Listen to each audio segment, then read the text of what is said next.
Good morning. नमस्कार। आदाब। आपके इस प्यार और उत्साह के लिए आपको बधाई, धन्यवाद। Thank you, welcome sir. और स्पेशली जो लोग रात 3:30 बजे तक रहे यहाँ हमारे साथ, उनको विशेष बधाई। और जो लोग 5:30 बजे तक रहे उनको विशेष बधाई। अनुग्रहित हूँ, फुल ऑफ ग्रेटिट्यूड उन सभी हालों हालात का जिसकी वजह से मैं कुछ कर पाया।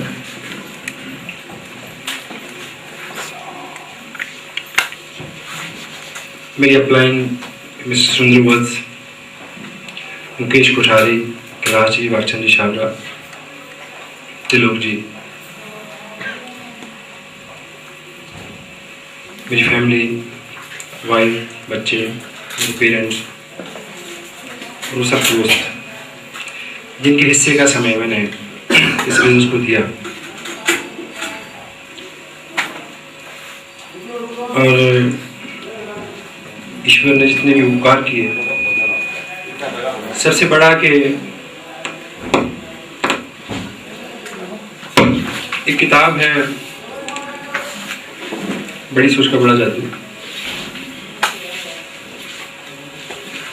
उसमें एक इस बात का उल्लेख है कि जीवन जो है वो टेढ़ा मेढ़ा रास्ता है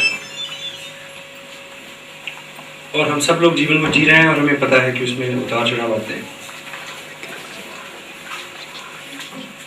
और सबसे बड़ी जो चीज हम ईश्वर से मांग सकते हैं, जिसमें मेरा अब तक का विश्वास रहा पिछले 20 साल का, हाँ, ये मैं कुछ देर पहले ही जान पाया कि असल में प्रार्थना कैसे करते हैं। ये किताब ईश्वर का सबसे महान चमत्कार, उसका उल्लेख पहले भी किया था। उससे मैंने सीखा कि असल प्रेयर कैसे होती है, प्रार्थना कैसे की जाए। निष्कर्ष ये है कि वो प्रेयर, वो प्रार्थना कभी भी मंजूर नहीं होती जिसमें आप कुछ मांगते हैं।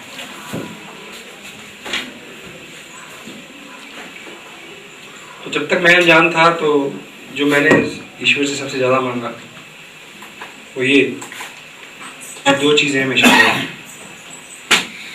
उम्मीद और हौसला, और उसने भरपूर दिया।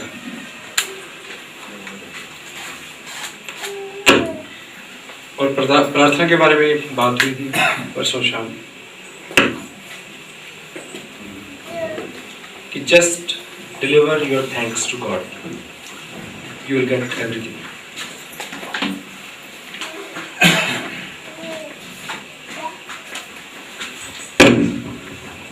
सो जो नियम थे उसमें बख्शी, उसमें से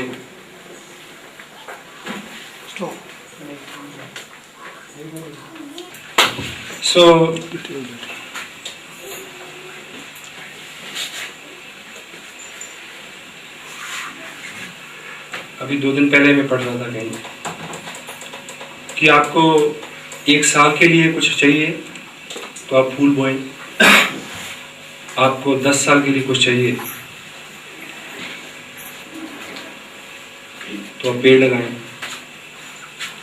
आपको उम्र भर के लिए पुष्ट के लिए कुछ चाहिए तो आप लोगों का निर्माण करें, लोगों में इन्वेस्ट करें, लोगों को डेवलप करें। तो खुदादात मालिकदात जो एसेट्स मेरे पास हैं, और वो अगर मैं बड़ी बात नहीं कह रहा तो वो आप सब लोग हैं, असल कमाई है।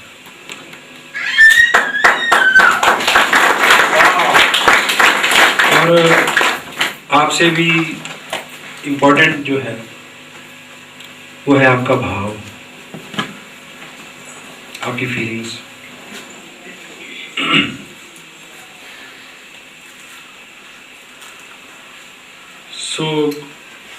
कुछ लोग अगर किसी व्यक्ति में अपना विश्वास व्यक्त करते हैं तो वो ईश्वर की कृपा के बिना नहीं होता, और जिस व्यक्ति में ये किया जाए उसको ईश्वर अहंकार से बचाए।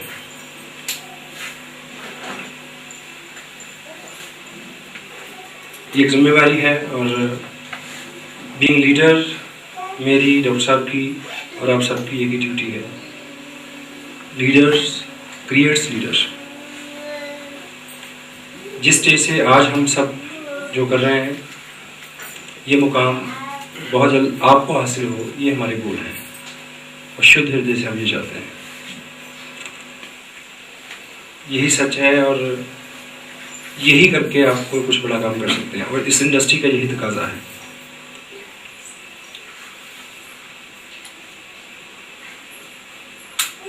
पिछले 2-3 दिन का जो भी समय निकला है,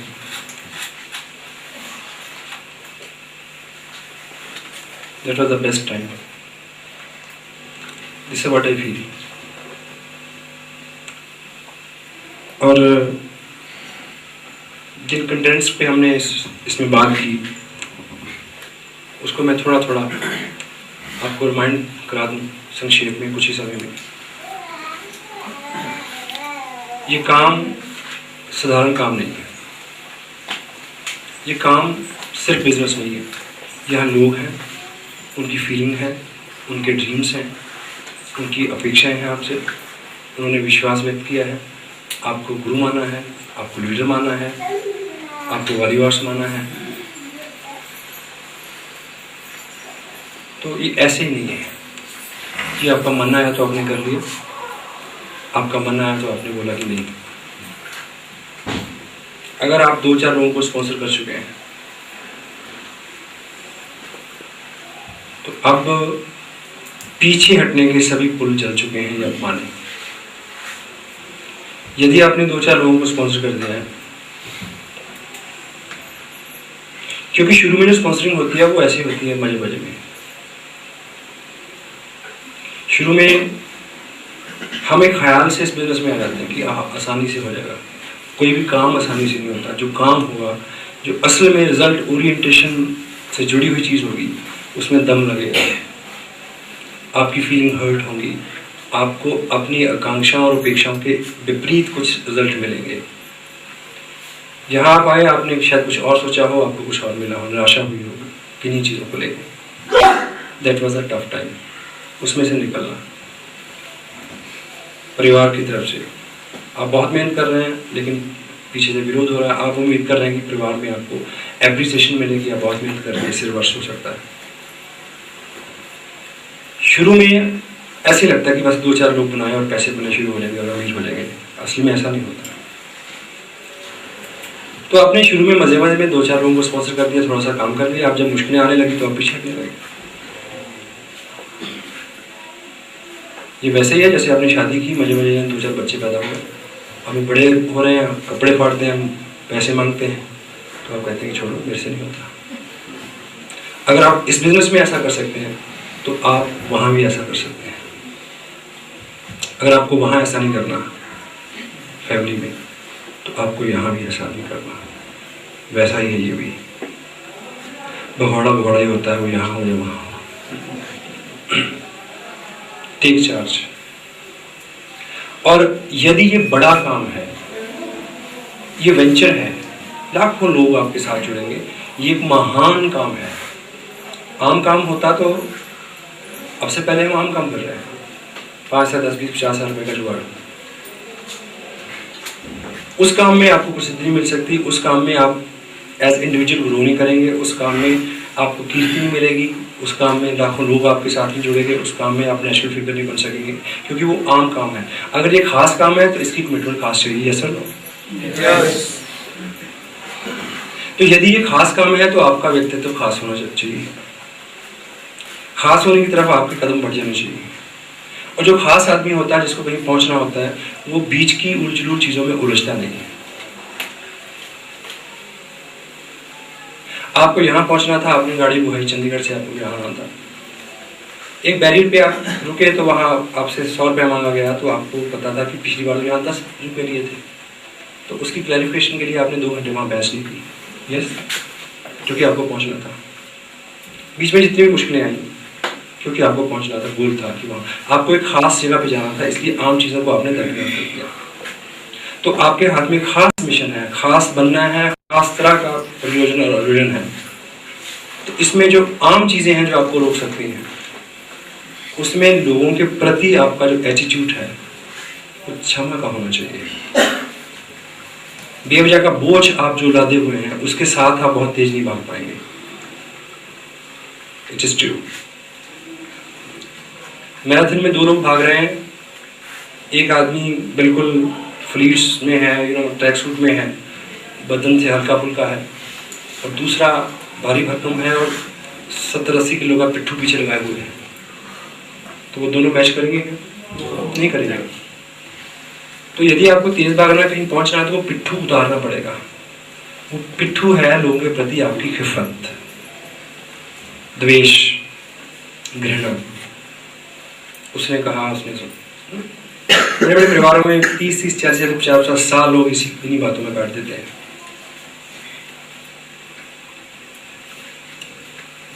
कि शादी में मुझे बुलाना है तो वो नहीं आना चाहिए, वो आ रहा है तो मैं नहीं आऊंगा।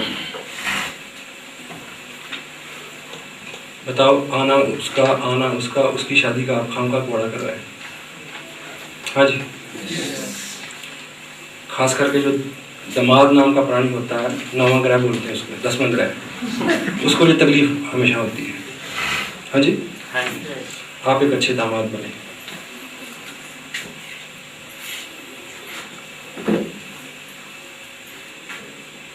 जयराम जी बोलो। Jairam.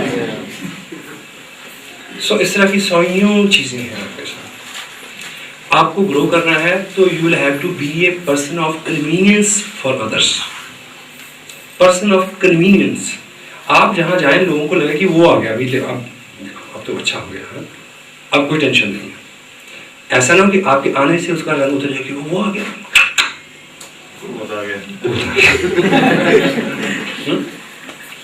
Be a person of convenience, be a person of cooperation. आप जाएं और आपके रखरखाव की, आपके खान पान की, आपके उठने बैठने की, डोंट बी सेंसिटिव। मुझे व्यक्तिगत रूप से उन लोगों के साथ व्यवहार करने में बड़ी दिक्कत आती है जहां मेरे को ये पता हो ऑलरेडी कि मेरी किस बात से इसको पता नहीं क्या महसूस हो जाए। आपके साथ भी ऐसा होता होगा? नहीं, मैं फ्रैंक हूँ, मुझे कुछ भी कह ले, कुछ भी कर दे, मेरे को बुरा लगता है तो मैं बाद में सोचता हूँ कि हाँ, उसका ये मतलब नहीं हुआ कहने का। और उम्मन हमारी जो सोच रहती है वो ये रहती है कि उसने सही भी कहा हो, हम सोचते हैं कि जरूर इसका ये मतलब हुआ, उसने वो मेरे जलाने के लिए कहा, मुझे सुनाने के लिए कहा। तो अपने से शुरू करें। आप ऐसे व्यक्ति बने कि आपको किसी से रंज गिरा ना हो, किसने क्या कहा फॉरगेट। क्यों स्वार्थी बने? क्यों आपके हाथ में मिशन है? क्यों आपको कामयाब होना है? क्यों आपको अपने बच्चों के सामने रोल मॉडल बनना है? क्यों आपके ऊपर अपने समाज, अपने परिवार, अपने कुल की जिम्मेवारी है? जिम्मेवारी आपकी है, पहुंचना आपको, उपलब्धियां आपको मिलनी है।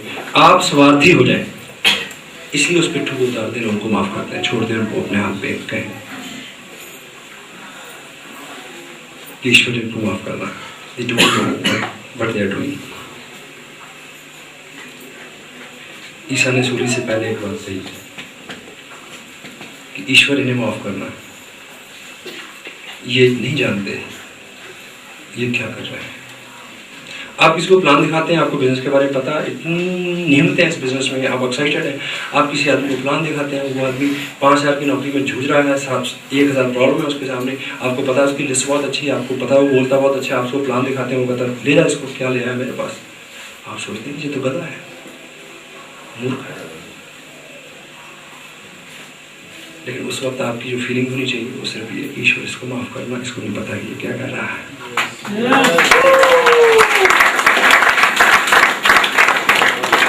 सो आपके हाथ में अभी एक अपॉर्चुनिटी है। अगर उसके ऊपर आपका जो बिहेवियर है वो थम सकिंग चाइल्ड का है कि मेरे लिए ये कर दो, मेरे को ये दे दो, वैसा कर दो, वैसा कर दो, आप शर्तें लगाएं, एंटे रहें अपलाइन से डाउनलाइन से, ये वो ब्ला ब्ला ब्ला ब्ला ब्ला। अपॉर्चुनिटी एक शब्द है, अपॉर्चुनिटी। एक चीज मैं बताऊं आपको, जो स्पिरिचुअल डिक्शनरी है उसमें अपॉर्चुनिटी शब्द को सौम्य और सभ्य शब्द नहीं माना गया। अपॉर्चुनिटी अच्छा शब्द नहीं है, मौका। हाँ जी, यानी उससे बू आती है फायदा उठाने की, स्वार्थ की। हेलो। लेकिन बिजनेस की टर्मिनोलॉजी में अपॉर्चुनिटी बहुत रिगार्डफुल वर्ड है। अपॉर्चुनिटी मौका है। किसी भी चीज को जो आपके पास है, जो आपकी तरफ आ रही है, उसको आप गारंटेड लेते हैं कि ये तो ऐसा ही बना रहेगा। आपके पेरेंट्स का एटीट्यूड आपके प्रति अच्छा है और आप गारंटेड लेते हैं कि इनका तो फर्ज है, तो हमेशा ऐसे करेंगे, भूल जाएंगे। आपकी मिसेज बहुत कोऑपरेटिंग है और आपको लगता है कि ये तो इसका फर्ज है, ड्यूटी है, टेक ग्रांटेड, इसको ऐसा ही करना है हमेशा, भूल जाए। मौसम अच्छा है तो उसका लाभ लें, अच्छा ही रहेगा। और एक पागल आदमी आपके पीछे पीछे है आज की आप काम कर लें और आप कामयाब हो जाए, डोंट टेक इट ग्रांटेड कि वो हमेशा आपके पीछे लगा रहेगा, उसको भी और मिल जाएगा और आप छूट जाएंगे।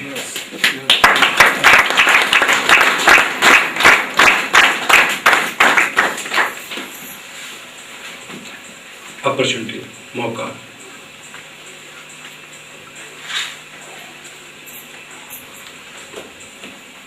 Don't act like a social reformer. आपको पता चल गया जीवन कैसे होता है, आपको पता चल गया काम होता है, लोगों को अकल मत देते फिरे, समझाते मत फिरे, चुप रहें, अपने काम से काम रखें। जो लोग आपके ग्रुप में उनसे कंसर्न रखें, उनकी चिंता करें। सारी दुनिया को आप नहीं सुधार सकते। कृष्ण, गौतम, नानक, ईसा, मोहम्मद, ये सब या तो ईश्वर थे या ईश्वर के रिप्रेजेंट थे, सब हार के चले गए। गौतम की बात या कृष्ण की बात या नानक की बात या मोहम्मद की बात सबने मानी होती थी, दुनिया बहुत बड़ी अच्छी होती। हेलो। उससे भी बड़ी बात कि इनमें से जो भी पहले आया वो जिस भी धर्म को बिलोंग करता था, दुनिया में तब वही धर्म होता, एक ही धर्म होता, क्योंकि बात इतनी अच्छी थी, सबकी समझ में नहीं आई। और किसी भी महापुरुष को, किसी भी कामयाब व्यक्ति को, किसी भी रिफॉर्मर को उस वक्त के लोगों ने कभी नहीं समझा, पत्थर मारे हैं। नहीं हुआ तो बताइए।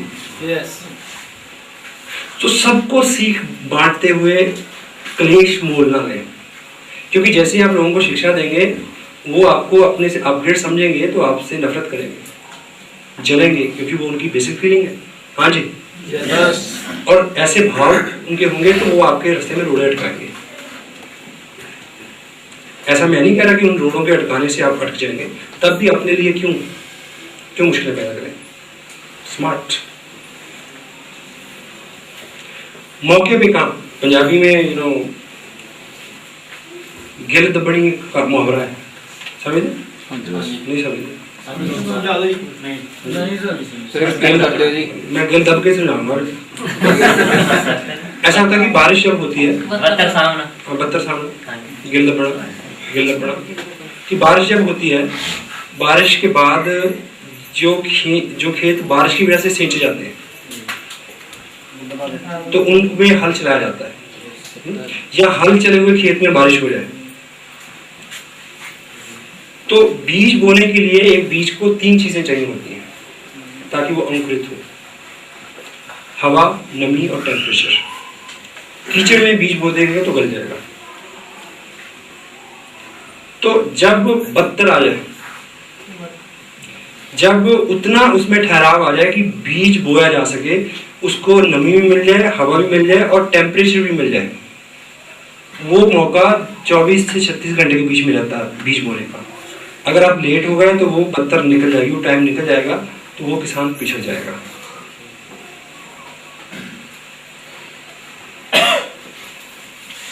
तो ये जो जितनी भी नियमतें आपके पास हैं, वो परिवार की तरफ से हैं, वो आपके स्पॉन्सर की तरफ से हैं, वो इस बिजनेस की तरफ से हैं, वो आपकी हेल्थ की तरफ से हैं, वो आपके हालात की तरफ से हैं। आपकी हेल्थ अलाउ कर रही है इस काम को करने के लिए। ये बत्तर दबाने कल का पता नहीं। हाँ जी, यू डोंट नो कब क्लच प्लेट जल जाए और कब कार्बोरेटर में कचरा उड़ जाए। You don't know.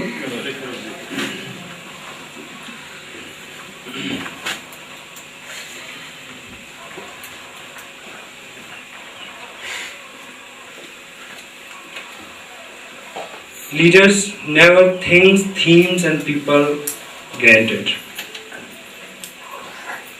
समझदार लोग कभी भी हालात को, मौसमों को, लोगों को, स्थितियों को ग्रांटेड नहीं लेते कि हमेशा रहेगी। वो ठीक समय पे अपॉर्चुनिटी को संभालते हैं, मौके का फायदा उठाते हैं। तो दिस इज राइट टाइम।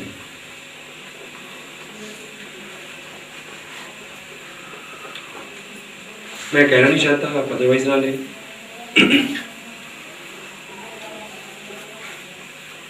शुरू के 6 महीने मेरे को याद है, जिन लोगों के पास में जाके 3-3 दिन रुकता था कि आप काम करें, 100 फोन करता था मैं, आप काम करें। मेरे रिलेटिव हैं,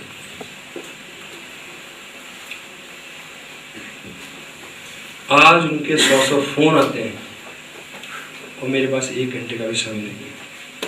उन्होंने इस मौके को संभाला नहीं। यस।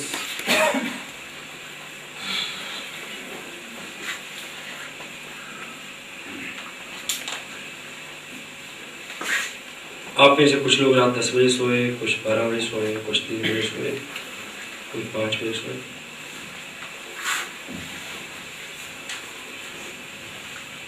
अब याद करें 15 दिन पहले जो आपने रात बिताई थी, कितना अच्छा बेड था, कितना अच्छा खाना आपने खाया था, कितना अच्छा माहौल था, कितनी सुकून की नींद थी। आज आप उसका कोई लाभ ले सकते हैं? आज 15 दिन पहले जो आपने कष्ट झेला था, उसका भी आज के साथ सरोकार नहीं है। वक्त गुजर रहा है,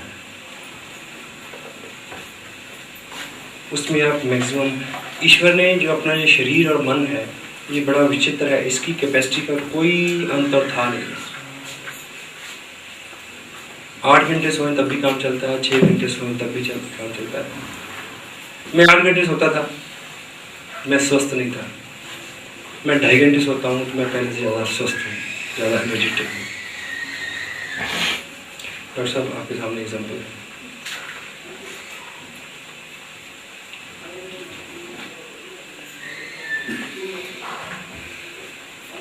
इस विषय पे डिटेल में बात हो चुकी कि this industry resembled with the spiritual industry. ये जो बिजनेस है, जो आत्मीयता का, प्रेम का, शुद्धता का काम है, जो कि धार्मिक और स्पिरिचुअल चीज़ें हैं उसके साथ मैच करता है। आगे बढ़ने के लिए मैं बड़ा हैरान होता हूँ जब अखबार में ये पढ़ना पड़ता है कि 2 अखाड़ों के महंतों में तलवारें खींची, 4 मर गए, 6 गाय। हेलो, कैसे होंगे धार्मिक वो लोग?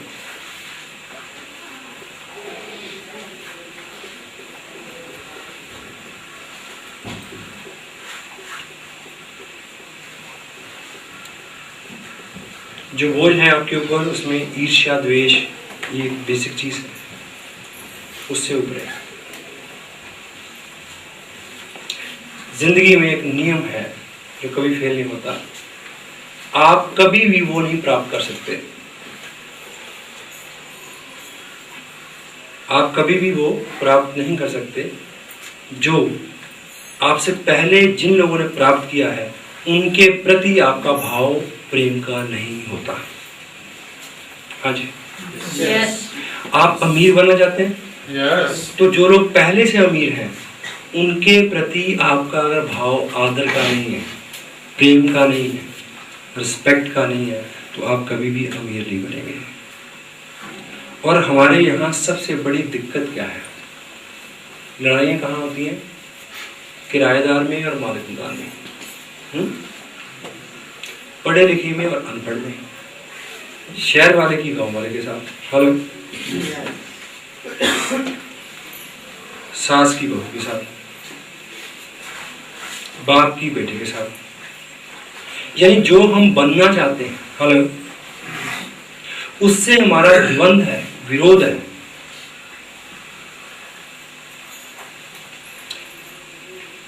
सबसे बड़ा ब्लॉक है।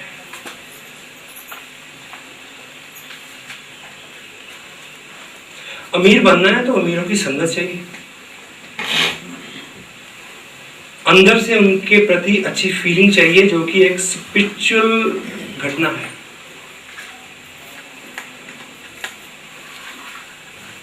शुद्धिकरण है।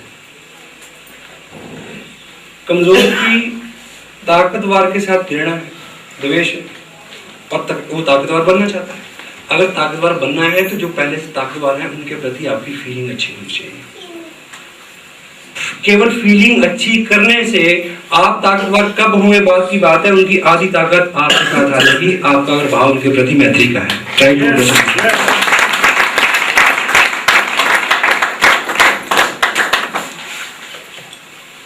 आप अमीर नहीं है लेकिन शहर के 10 अमीरों के साथ आपका बड़ी अच्छी फीलिंग है, आप उनकी इज्जत करते हैं, आधी अमीरी तो आपके पास आ गई। क्यों जी? yes.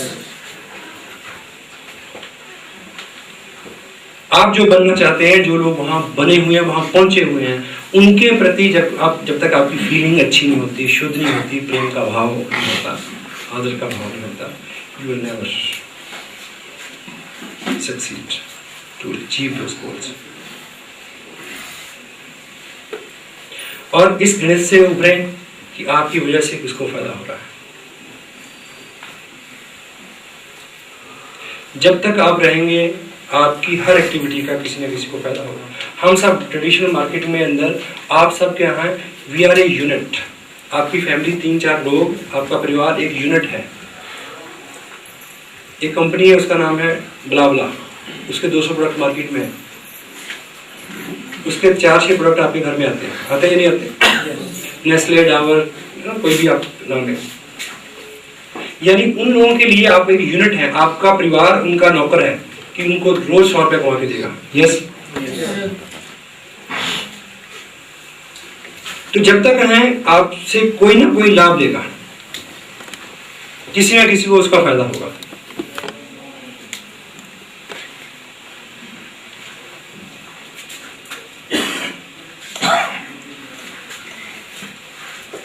बड़ा अजीब भी लगता है।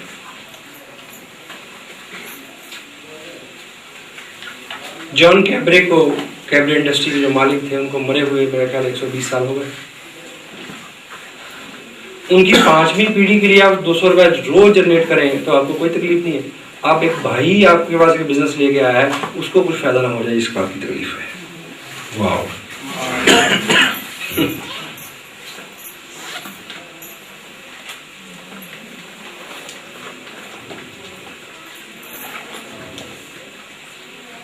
पंजाबी में बड़ी कहावतें हैं इस तरह की फीलिंग को प्रोजेक्ट करने के लिए।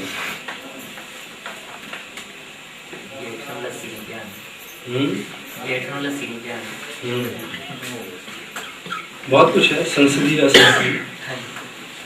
गोंडिया की कंध ढाणी, गोंडिया की मज मारनी चाहे अपनी कंध ढाणी है। केवल भाਵੇਂ बाजी चुके छड़े जेठ ਨੂੰ ਲੱਸੀ ਨਹੀਂ ਦੇਣੀ। हाँ सही है, आप मारी टका गए। So, जब तक आप हैं तब तक आप किसी न किसी के लिए कुछ ना कुछ जनरेट करेंगे। आपने 12 रुपए की एक कोल्ड ड्रिंक पी, 10 रुपए किसी को चले गए, आपको कोई तकलीफ नहीं हुई। 40 रुपए के भुजिया के पैकेट के ऊपर 4 रुपए एक्स्ट्रा क्यों है, उसको बहुत बड़ा गणित है, उसमें सारी साइंस लग सकती है।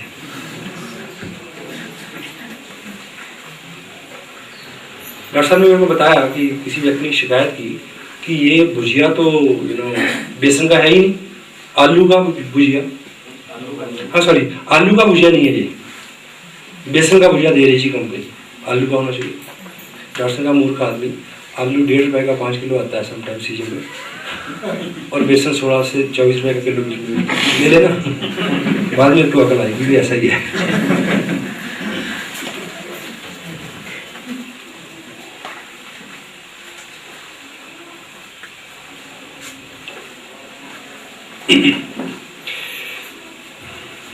ये बिजनेस आपके इर्द गिर्द बना जाएगा जब आप इस बिजनेस के एक रियल कंपोनेंट हो जाएंगे।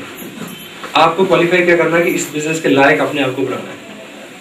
जब आपके ऊपर ये जुनून की तरह सवार हो जाएगा, आपको संकोच नहीं होगा, आपको थकावट नहीं होगी, आपके सामने कोई दिक्कत नहीं आएगी, वो स्थिति को आप उपलब्ध हों, यानी किताब पढ़ना आपकी मजबूरी हो जाए, रुका ही ना जाए, टेप सुनना आपकी मजबूरी हो जाए, प्लान दिखाना आपकी मजबूरी हो जाए, प्रोडक्ट यूज़ करना आपकी मजबूरी हो जाए, रुका ही ना जाए, नींद ही ना आए बिना की, उस स्थिति तक पहुंचने में आपको जो काम करना है वो काम आपको एक टेप करवा सकती है जिसका नाम है कोर। 100% कोर को आप फॉलो करें। रात सोने से पहले सोचें कि इन 8 में से कौन सा काम आज मेरे से मिस हुआ है। Core is commitment. फ्यूचर में आपके सामने ऐसी स्थितियां आ जाएंगी कि यू विल हैव टू।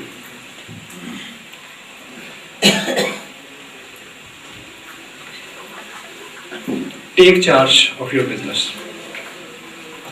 आप हैं और सिस्टम है और किसी ने आपको ज्वाइन करा दिया,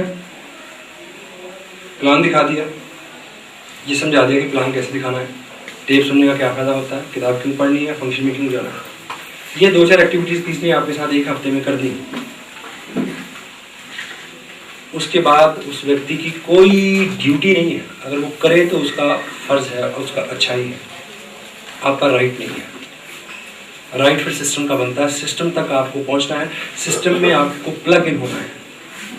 इस बात को जितनी जल्दी आप समझ लें उतनी जल्दी आपका उद्धार हो जाएगा। क्योंकि यदि आप किसी पे निर्भर होकर बिजनेस करते हैं, दूसरे व्यक्ति की निर्भरता जो है वो सारी उम्र आपके साथ ही रह सकती है। हाँ जी, यस स्वयं सेल्फ डिपेंडेंट हो। और आरसीएम क्या है? बिजनेस। बिजनेस इन्वेस्टमेंट से जुड़ता है हमेशा। ये थ्योरी और गणित ही गलत है कि 500 रुपए का चेक आएगा तो 200 रुपए खर्च करके मीटिंग में जाऊंगा, नहीं तो नहीं जाऊंगा। आप ये बिजनेस करने निकले हैं, आपका ये प्रश्न है कि मेरे पास पैसे नहीं है, कैसे करें? आपको क्या लगता है कि अगर रतन टाटा को कल कोई नई फैक्ट्री लगानी है तो उसके पास पैसे हैं? नहीं।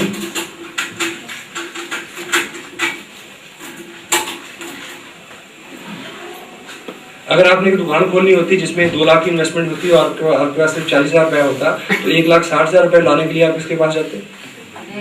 बैंक में, स्पॉन्सर के पास तो नहीं जाते ना। यहाँ कुछ ऐसा होता है। फाइनेंशियल रिस्पॉन्सिबिलिटी और रिस्क।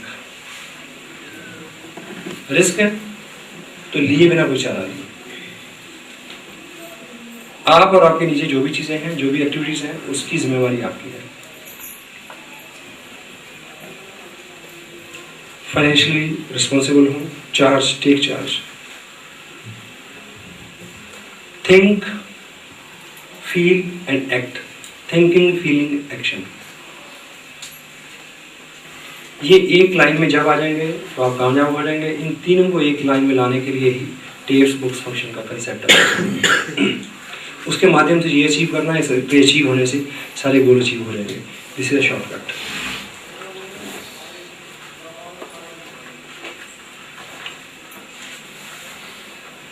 अपने आप को मोटिवेशन देना, अपने आप को मोटिवेट रखना आपकी ड्यूटी है। हाँ जी,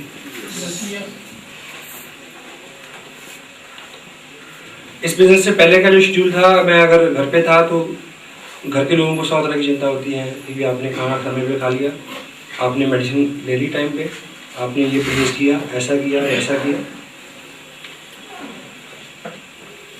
तो आदमी भी उन पे छोड़ के रखता है। अब पता है कि बाहर रहना है तो खुद ही मालिक है अपने, खुद ही अपने केयर टेकर है, खुद ही अपने माँ बाप है, खुद ही निराश होना है और खुद ही आशा से भरना है, खुद ही रूठना है और खुद ही अपने आप को मना लेना है, खुद ही रोना है और खुद ही प्रॉब्लम को छुपाना है। अपने माई बाप से हो जाए।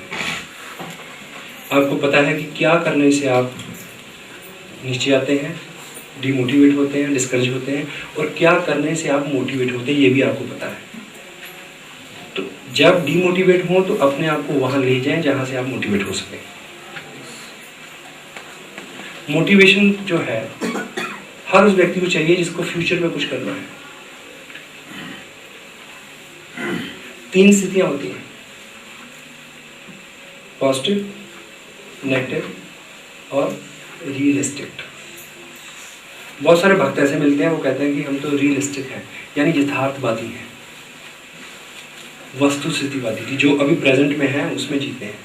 और इसकी लेटेस्ट स्टडी जो बताती है कि यथावादी होना भी नेगेटिव होना है।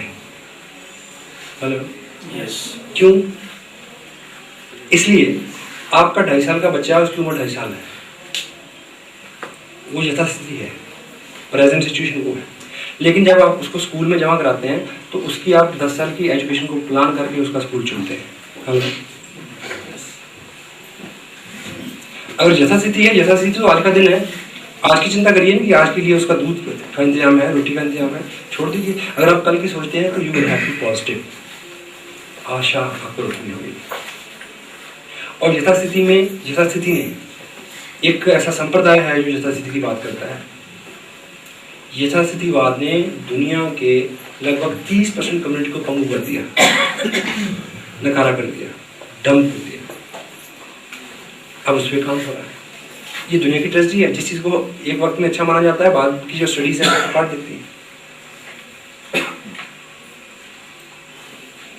मोटिवेटेड हूँ, रहें, म्यूजिक सुने, डांसू, किताबें पढ़ें जिससे आपको लगे कि कुछ करना है, टेप सुने, ऐसे लोगों में रहें जो अच्छी अच्छी बातें करें, फ्यूचर की सोचें। नेगेटिव लोग जो हैं, जो उनके साथ से परहेज करें, परहेज करें। ब्लंट हो गए, अगर आपको लास्ट स्टेज में कहना पड़े तो कह दें। मुझे आप अपने रिश्तेदार को कहना पड़ा जी, बहुत क्लोज रिलेशन में, कि प्लीज़ आप मेरे घर ना आया करें, बहुत बुरा लगा मुझे। उसके बाद वो आए नहीं, पर मैंने बहुत बर्दाश्त करने के बाद ऐसा मेरे को बोलना पड़ा, क्योंकि उन्हें आके मुझे पता है कि बात करनी है जिससे मैं डिस्चार्ज हो जाऊँ।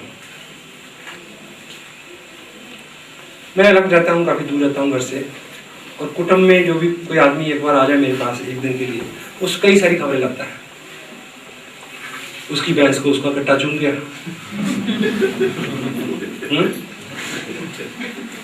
ऐसा कर दिया, वैसा हो गया। वो आया दो साल बाद, पैर ही नहीं पाया साढ़े। हाँ जी, उसके बच्चों के लिए 500 का गिफ्ट लेके आया, मेरे हाथ में 500 रुपये तुम्हारा था, मेरे को 500 रुपये की जरूरत है, मैंने फिटे मुंह तेरे मुंह से मारते। ये बात। और जब वो आ जाता है, मैं घड़ी का टाइम देखता हूँ, इसमें 2 घंटे बैठना है, तो मैं ईश्वर को याद करता हूँ ये 2 घंटे फटाफट पास हो जाए, क्योंकि मुझे अगर कुछ करना है तो मैं इस कचरे को साथ में बांध के कुछ नहीं कर पाऊंगा, ये मुझे पता है।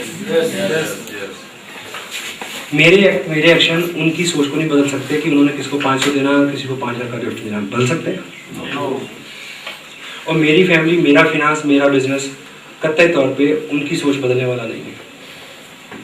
ये मोटिवेट करने और होने के लिए अच्छा है कि हम कुछ ऐसा करें, दुनिया को बन के दिखाएं, करके दिखाएं। लेकिन ये भी बहुत बड़ी फीलिंग नहीं है। Let them do, this is their job. ईश्वर ने उनको अलग से जान दे ली है, क्योंकि ईश्वर ने उनसे अलग से अनुमति ली थी दुनिया में आने की। बीच में बाई चांस हम क्रॉस हो गए, इत्तेफाक हुए कि वो जीजा है, मैं साला हूँ, वो भाई है, मैं छोटा हूँ। चलो, ये तो इत्तेफाक है। वहाँ सबका हिसाब इंडिविजुअल होगा। जब आपका हिसाब होगा तो जेठ को नहीं बुलाया जाएगा, आपका इंडिविजुअल होगा। उसने क्या किया ये नहीं पूछा जाएगा, आपने क्या किया सब ये पूछा जाएगा। भारी भरकम होने का कोई एक्स्ट्रा प्रिविलेज नहीं मिलेगा। God bless all of you, you live long life, but याद रखने की हिसाब दे के छूटना है। समटाइम मेरे साथ कोई टफ सिचुएशन है, फाइनेंस से है, इधर से है, हेल्थ से है, इमोशनल कुछ चैलेंज है, फैमिली को लेके, पेरेंट्स को लेके, तो जो लोग तकलीफ से जानते हो करते हो, बड़े महान हो तुम, इतने सारे चैलेंज में काम कर रहे हो। मैं यार ये तो खुशी की बात है, जल्दी जल्दी हिसाब निपटा रहा हूँ, क्योंकि जो चैलेंज जो कष्ट लिखे हुए हैं उसको निपटा के तो छूटना है। जितनी जल्दी हिसाब हो जाए शुक्र है मालिक, लेट इट गो। आप नहीं बदल सकते, इस कचरे से आपको बाहर आना है। लोगों को शिक्षा देना, लोगों को समझाना, ये वो बुला बुला बुला, डोंट, एक मल्टी लेवल मार्केटिंग की सबसे हायर एजुकेशन की सबसे गंभीर कोटेशन है, don't try to be a counsellor और financial adviser, social worker and social reformer. ये गलतफहमी मत होने दें अपने आप को। बेवजह की दी हुई सीख, अभी मैं बात कर रहा था मौके को संभालने की, और एक बात है कि बेवजह दी हुई सीख, एक छोटा सा दृष्टांत है जिसमें दोनों का बड़ा अच्छा उल्लेख है। आजकल बारिश हो रही है, आपको पता जितने भी जीव जंगल में रहते हैं सभी अपने अपने रहने का इंतजाम करते हैं, हेलो, सिवाय बंदर के। जब चिड़िया घोंसला बनाने में और खरगोश बिल खोदने में और सभी लोग अपने अपने मौके पे बारिश से पहले अपने अपने इंतजाम में लगे होते हैं, तो बंदर फुदकता फिरता है इस पेड़ से उस पेड़ पे, उस पेड़ पे उस पेड़ पे, उस पे पत्थर मार, उस पे कंकर, फिर ऐसे ही वो हटते करता है। जब बारिश होती है तो सभी जीव अपने अपने घोंसलों में बड़े आराम से होते हैं, वो भीगता फिरता कभी इस पेड़ के नीचे कभी उस पेड़ के नीचे, ऐसे देखता ऊपर तो बारिश का फटेगी नहीं हटती क्योंकि मौका चुका।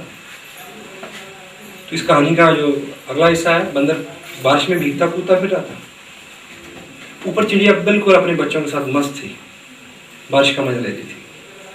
बंदर नीचे था, बुरा हाल भीग रहा, वो तो ऊपर से बोलती है, सोशल रिफॉर्मर बनती है वो, बिना मांगी दी हुई सीख। कहते भैया अगर तुम भी मौके आने पे अपना घर बनाओ, जिम्मेवार हो जाओ, सियाने हो जाओ, इतनी उम्र हो गई, दाढ़ी भी सफेद आ गई, तो तुम भी ऐसे मौसम में आराम से रहो। उसके ऊपर देखा, उसको बड़ा गुस्सा आया, वो ऊपर चढ़ा, उसने सब घोंसला घोंसला उड़ा के फेंक दिया।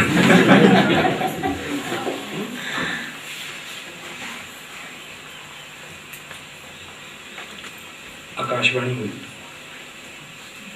किसी ने कहा था कि बिना मांगे शिक्षा तो किसी को। Focus on you.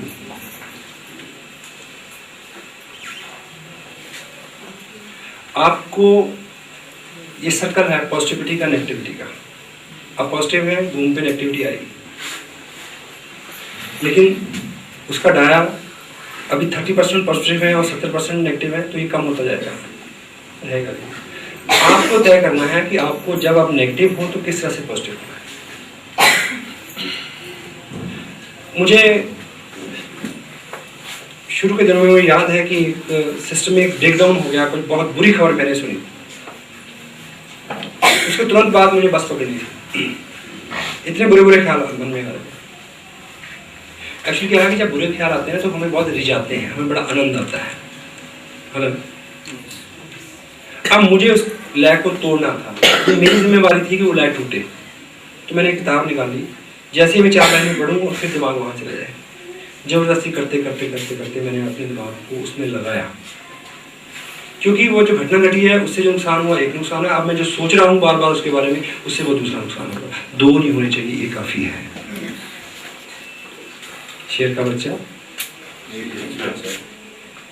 Misery loves a company, एक दुख दूसरे को बुला लेता है। और दिमाग की जो स्थिति है, आदमी का दिमाग बहुत फर्टाइल है।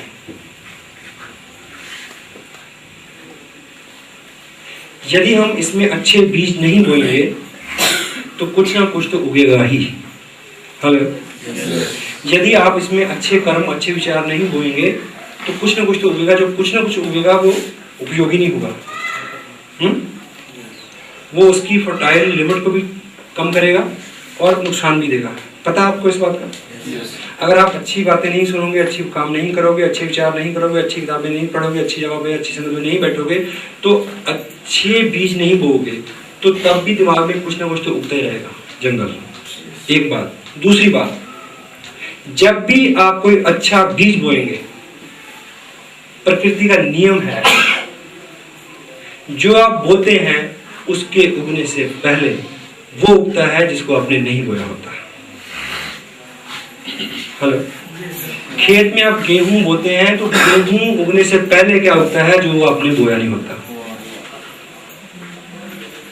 तो आपने उत्साह का, पॉजिटिविटी का, स्पिरिचुअलिटी का, फ्यूचर का अच्छा बीज बोया अपने दिमाग में, उसके उगने से पहले क्वाड उगेगा, नेगेटिव चीजें उगेगी। ये नियम है, नहीं बच सकते। लेकिन असली बीज को कौन उसका फल लेगा? जो उस कुआर को निकाल देगा किताबों के माध्यम से। हेलो, क्यों यहाँ पे इतने एक्साइटेड लोग हैं कि कूदें तो छत फाड़ के आगे चले जाए, है ना? Yes yes yes yes yes yes. लेकिन ये एक्साइटमेंट है कि अच्छे बीज बोए गए, भगवान ना करे, लेकिन ऐसा होगा कि अगले हफ्ते कुछ लोग इसमें से गुम हो जाएंगे, वीर गति को प्राप्त हो जाएंगे, दोबारा कभी नजर नहीं आएंगे। अगले पैकेज की टिकट लेके भी जाएंगे तब भी नहीं आएंगे। क्यों? क्योंकि जो बीज उन्होंने बोए वो तो बोए, लेकिन नियम और प्रकृति के नियम के मुताबिक जो खरपतवार उगा, कबाड़ उगा, उसको उन्होंने नहीं संभाला, इसलिए बीज अंकुरित होने से पहले ही मर गया। साथ में मर गया करोड़पति होने का प्लान। सो बीज बोना, गुठली तो अंधा भी बो देता है, काम है उसकी संभाल, पेशेंस, और रूटीन में किया हो गया उसके ऊपर काम।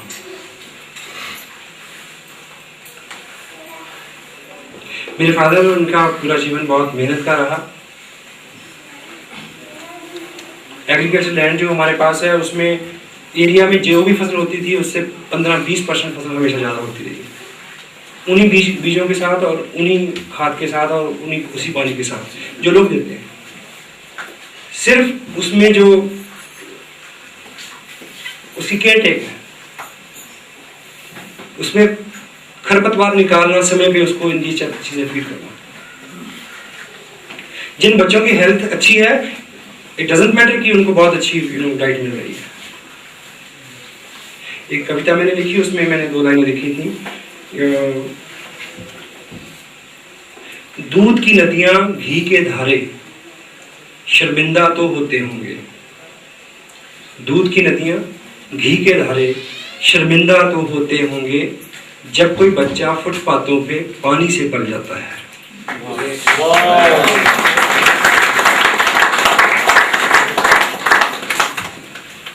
So it is not true कि अच्छी खुराक और अच्छा ये अच्छा करेगा। बेसिक चीज है कि उसके ऊपर जो उसकी केयर टेक है। एनीवे, सो आपको अपनी जिम्मेवारी लेनी होगी कि आपका दिमाग सही दिशा में चले, उसकी लगाम आपके हाथ में है।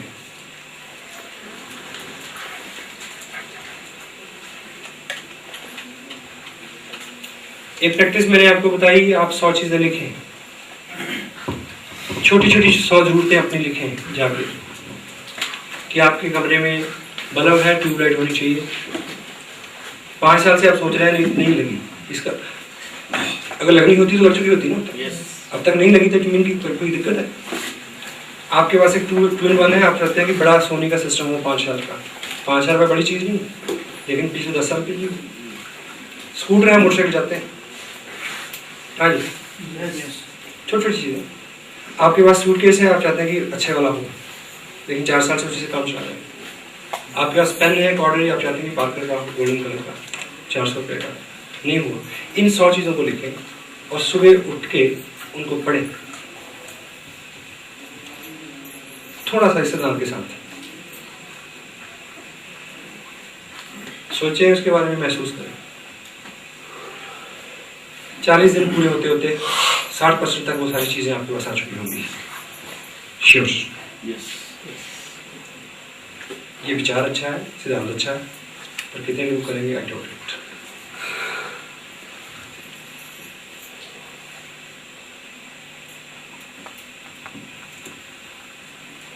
एक शब्द आता है रिप्ले, सबने सुना? कैसेट को क्या करते हैं? रिप्ले। मैच देखते हैं तो उसमें क्या आता है? रिप्ले। बहुत खतरनाक है इसका। इसके दोनों यूज है। इसका जो अच्छे वाला यूज है उसको हम कम करते हैं, यानी जो हमारे विगत जीवन में अच्छी घटनाएं घटी हैं उसका हम रिप्ले नहीं चलाते। हेलो, बहुत कम चलाते हैं। जो बुरी हुई है उसका रिप्ले हम अपनी आंखों के आगे बार बार चलाते रहते हैं। हम उन घटनाओं को बार बार घटित होते देखते हैं अपनी आंखों में। हेलो, फिल्म चलाते हैं बार बार। और वो जितनी ज़्यादा बार चलती है उतनी ज़्यादा बार फ्यूचर में बुरी घटनाएं होने की संभावना बढ़ जाती है। ये साइंस बोलती है ऐसा। तो अच्छे वाले रिप्ले चलाएं हमें पॉजिटिव रखने के लिए, ज़िंदगी में कुछ बड़ा करने के लिए। जो विगत में अच्छी घटनाएं घटी हैं उनका रिप्ले चलाएं सोने से पहले। और रिप्ले शब्द आपने सबने सुना वाक्य में, हेलो yes. और एक शब्द इस बार आप यहाँ से ले जाएं जो बहुत ताकतवर है, वो है प्रीप्ले। अगर रिप्ले आप चला सकते हैं, अगर आप रिप्ले चला सकते हैं तो आप प्रीप्ले क्यों नहीं चला सकते? Hello yes. प्रीप्ले, जो चीजें आप चाहते हैं कि आपके जीवन में घटित हों उसका प्रीप्ले चलाएं बार बार।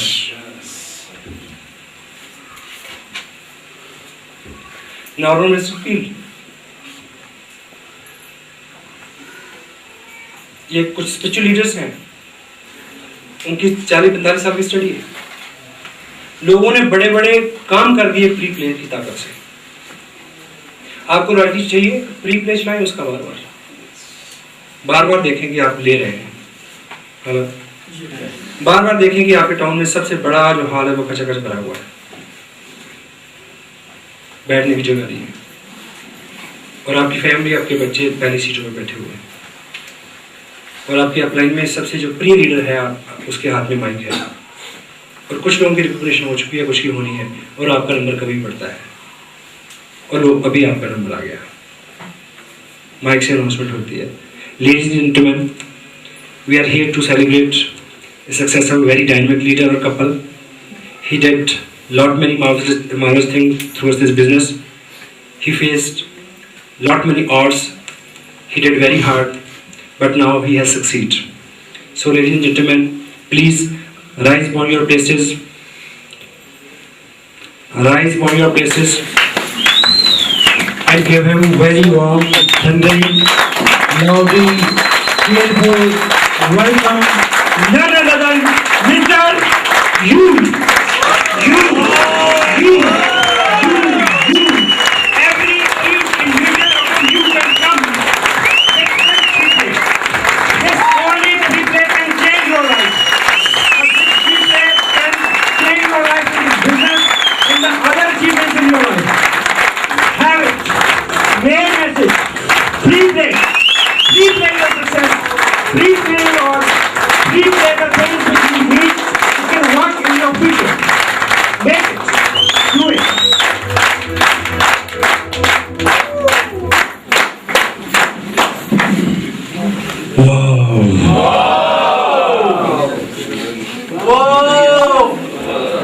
एक महिला ने अपनी स्टोरी में लिखा the power of pre play में कि उसके पास एक पुश्तैनी घर था जिसकी कई करोड़ रुपए की वर्थ थी। वो एक विडो थी, उसके पास कोई सहारा नहीं था, वो कमजोर थी, बूढ़ी थी, बीमार थी, और उस करोड़ों रुपए की जायदाद में कोई बहुत शक्तिशाली धन पशु रहता था। उसने उसके ऊपर कब्जा कर लिया था। पिछले 30 साल से उसका किराया नहीं दिया था। उसने इस प्री प्ले पावर के बारे में सुना और उसने उसका यूज करना शुरू किया। वो सुबह उठ के हर रोज आंखें बंद करके प्री प्ले चलाती। क्या कि वो जो धन पशु है वो पिछले 30 साल का किराया एक बक्से में डाल के उस बक्से के ऊपर उस घर की चाबी रख के उसके पास लेके अंदर आ रहा है और उसके पाँव छू रहा है। रोज वो इस प्री प्ले को चलाती थी, सुबह दोपहर शाम प्री प्ले कि वो आ रहा। अभी उसने घंटी बजाई, अंदर आया, देखो उसके हाथ में बक्सा है लाल रंग का, उसके ऊपर चाबी पड़ी है, घर खाली है। वो मेरे को सौंपने आया है और साथ में ये आभार व्यक्त करता कि माता जी आपने मेरा बहुत साथ दिया, मैं पापी था, मैं गुनहगार हूँ, मैं क्षमा चाहता हूँ। ये 30 साल का किराया, ये आपके मकान की चाबी, आप मालिक हैं, मेरे को आशीर्वाद है, मेरे को माफ कर दे।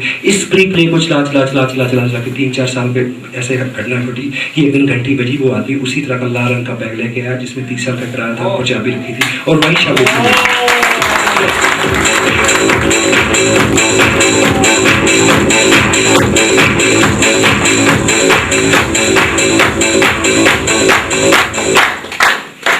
किसी के पास बच्चा नहीं था तो उसने उस बच्चे को खेलते हुए देखा हर वक्त अपनी गोद में।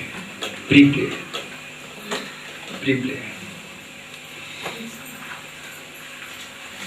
पर्सनली मेरे पास रिजल्ट है।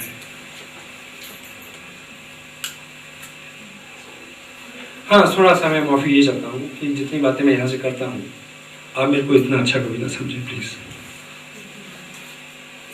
थोड़ा सा ज़्यादा समझ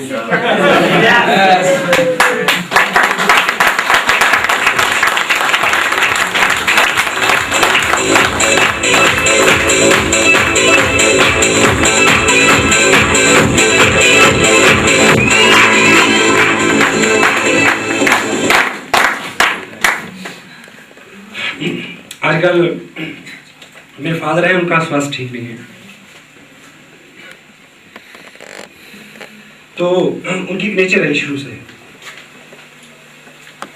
मैं पिछले 20 साल से कमा रहा हूँ, बड़े भाई हैं वो सेटल हैं, उनमें से 3 लोग फॉरेन में सेटल हैं। तो हमारे पास कुछ भी हो, कितना भी हो, और जब भी हम उनसे मिलेंगे और जब विदा होंगे तो फटाक से वो अपनी जेब में हाथ डालेंगे कुछ देने के लिए। तो इन दिनों वो एक्टिविटी नहीं है उनके साथ, और मैं एक प्लेस रखता हूँ कि मैं उनके पास खड़ा हूँ और उनका जेब में हाथ में डाला और मेरे को निकाल के कुछ दिया।